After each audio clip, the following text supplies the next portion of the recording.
Good day. This is the Corrupt True Crime Podcast, and I'm Charlie Cruz.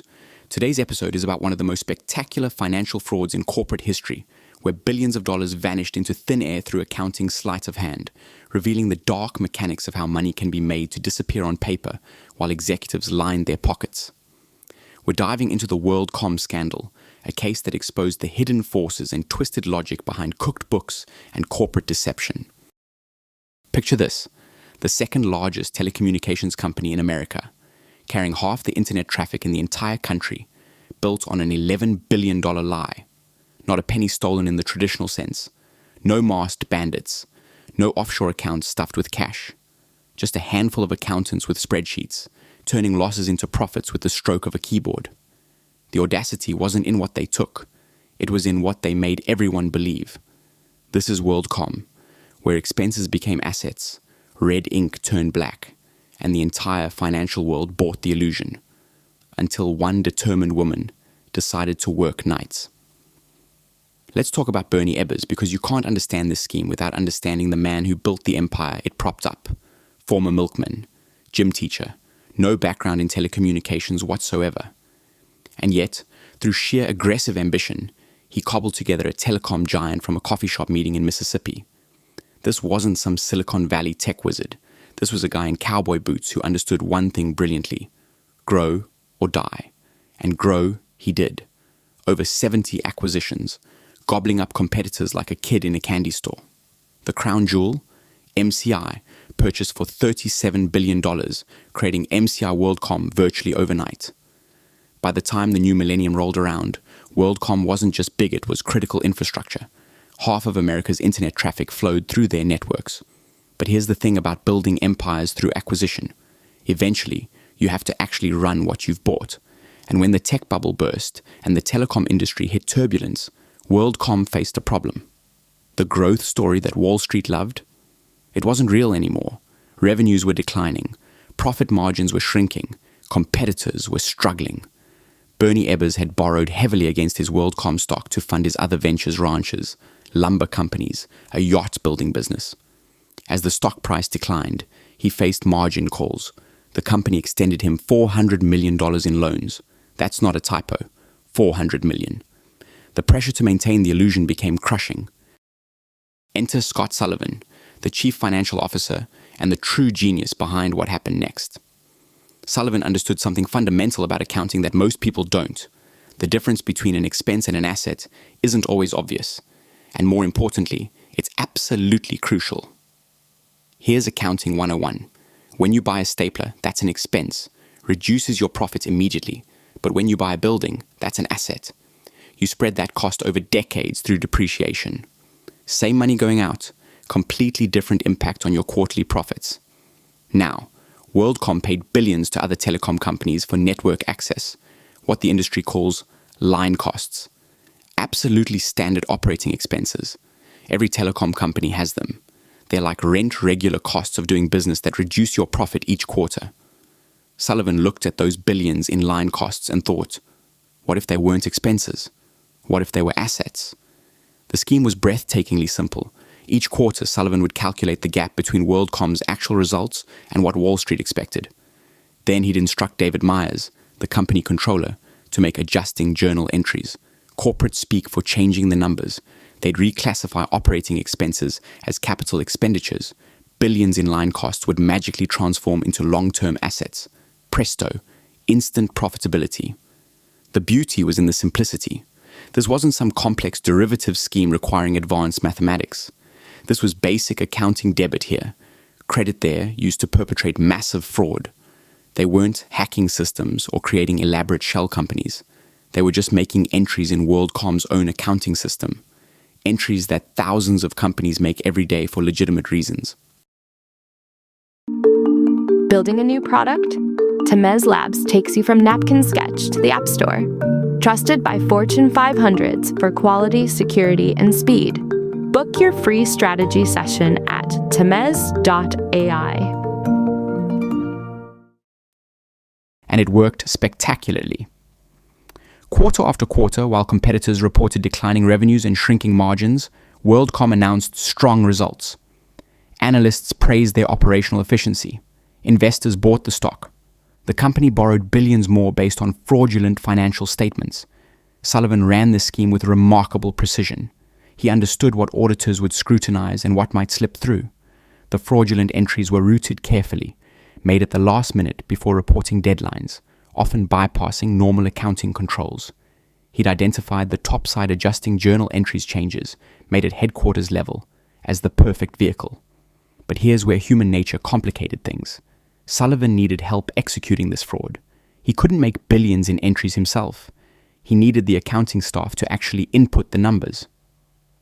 Betty Vinson, a mid-level accounting manager, became the conscience of this story. Sullivan's team instructed her to make entries she knew were wrong. She pushed back. They told her it was temporary. Just this once. Just this quarter. They'd fix it next time. Every 3 months, the same pressure. Every 3 months, the same promise that this was the last time. She complied, and the fraudulent entries grew larger. The pressure worked because of corporate hierarchy. When the CFO tells you to make an entry, you generally comply. When your boss says the numbers need to work and your job depends on it, resistance becomes difficult. For roughly 3 years, the scheme held. WorldCom reported profits while actually hemorrhaging money. The stock price remained inflated. Ebbers sold $140 million in stock. Executives received bonuses based on fictitious performance. Arthur Andersen, the external auditor, yes. The same firm that missed Enron didn't catch it. The SEC didn't initially catch it. Wall Street analysts kept issuing favorable ratings, but someone was paying attention to details that didn't quite add up. Cynthia Cooper ran WorldCom's internal audit department. Not the most glamorous position in corporate America, but absolutely crucial. She noticed something odd in the capital expenditure accounts. Entries that didn't have proper documentation. Amounts that seemed unusually large and suspiciously timed. She asked Scott Sullivan for explanations. He stonewalled her. He told her to back off, said he'd handle it, suggested she focus on other areas. Here's what Sullivan didn't understand. Telling a determined auditor to stop investigating is like waving a red flag at a bull. Cooper knew something was seriously wrong, so she and her team started working nights. Literally. After Sullivan left the office, they digged through accounting records, traced journal entries backward to source documentation, analyzed patterns. They worked in secret, fearing obstruction. What they found was staggering. Billions in operating expenses reclassified as capital expenditures, entries lacking proper authorization, a systematic scheme to inflate assets and hide losses. In early summer, Cooper took her findings directly to the audit committee chairman, bypassing Sullivan entirely. Corporate governance working exactly as designed, internal audit reporting to the board, not management. The announcement came in late June. WorldCom had improperly classified $3.8 billion in operating expenses. Within days, as investigators dug deeper, that number grew and grew, eventually reaching $11 billion. The collapse happened with stunning speed. Credit dried up overnight. Trading partners demanded cash guarantees. The stock price, which had peaked above $60, became worthless. Within weeks, WorldCom filed for bankruptcy, the largest in American history at that time. Over 30,000 people lost their jobs. Many had retirement savings heavily invested in company stock, losing both livelihood and future security simultaneously. Shareholders watched $180 billion in market value evaporate. Federal investigators moved quickly. The FBI, SEC, and Department of Justice descended on WorldCom. The evidence was undeniable. The fraudulent entries existed in WorldCom's own systems, documented in emails, explained in testimony from cooperating witnesses. Sullivan and Myers were arrested and charged with securities fraud, conspiracy, and filing false reports. Betty Vinson and others faced charges as well. And in March, roughly 2 years after his resignation, Bernie Ebbers was indicted. The trials revealed the full scope of the scheme. Sullivan, facing decades in prison, pleaded guilty and cooperated with prosecutors. Myers pleaded guilty. Vinson, after emotional testimony about the pressure she felt, pleaded guilty. Ebbers went to trial, mounting what his critics called the A.W. Shucks defense. He claimed ignorance, said he was a big-picture guy who left accounting details to Sullivan, didn't understand the technical aspects, couldn't have known about fraud. The jury didn't buy it, found him guilty of fraud, conspiracy, and filing false documents. The judge sentenced Ebbers to 25 years in federal prison. For a 63-year-old man, essentially a life sentence. The judge was blunt. This wasn't puffery or cheerleading. This was deliberate, carefully planned fraud that destroyed thousands of lives. Sullivan received 5 years for his cooperation. Myers got 1 year and 1 day. Vinson received 5 months in prison and 5 months house arrest, the judge showing sympathy for her internal conflict and cooperation. Oh, hey, friend. Do you like what you're hearing? Now you can have a ridiculously amazing podcast, too. Check out holler.studio to get yourself one today. Ebbers served 13 years before being released to home confinement due to declining health. He died about a year later. WorldCom emerged from bankruptcy as MCI, was later acquired by Verizon, and the brand eventually disappeared, an $11 billion accounting trick reduced to a cautionary tale in business ethics textbooks. But the impact extended far beyond one company. WorldCom, combined with Enron, motivated lawmakers and regulators to act. Congress passed the Sarbanes-Oxley Act, fundamentally changing corporate accounting oversight. Now CEOs and CFOs must personally certify financial statements. Auditor independence was strengthened. Internal controls were enhanced. Penalties for fraud increased dramatically. The Act created the Public Company Accounting Oversight Board, adding another layer of scrutiny to corporate accounting. Every public company in America now operates under rules written in response to WorldCom's fraud.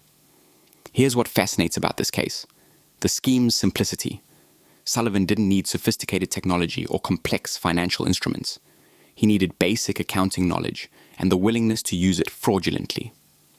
The audacity was in recognizing that capitalizing expenses legitimate in many contexts could be weaponized to hide declining performance. The brilliance was understanding that auditors review transactions categorically. By routing fraudulent entries as capital expenditure adjustments, he bypassed normal expense review processes. Quarter after quarter, the fraud worked because it exploited assumptions about how accounting systems operate.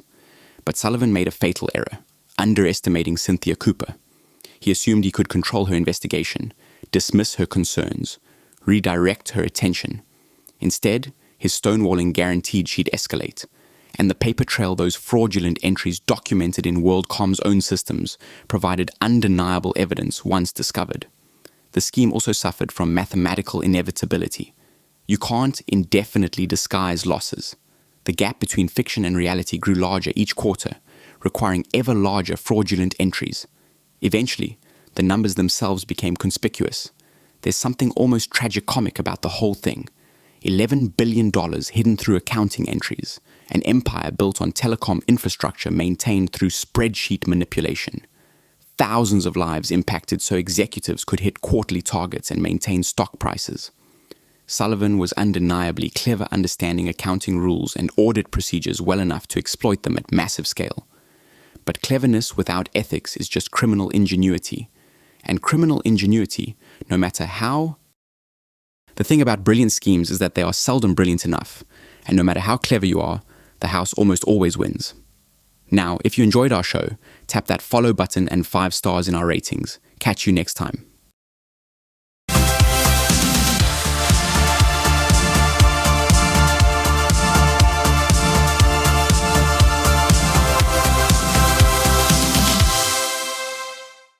Grep News. Thomas.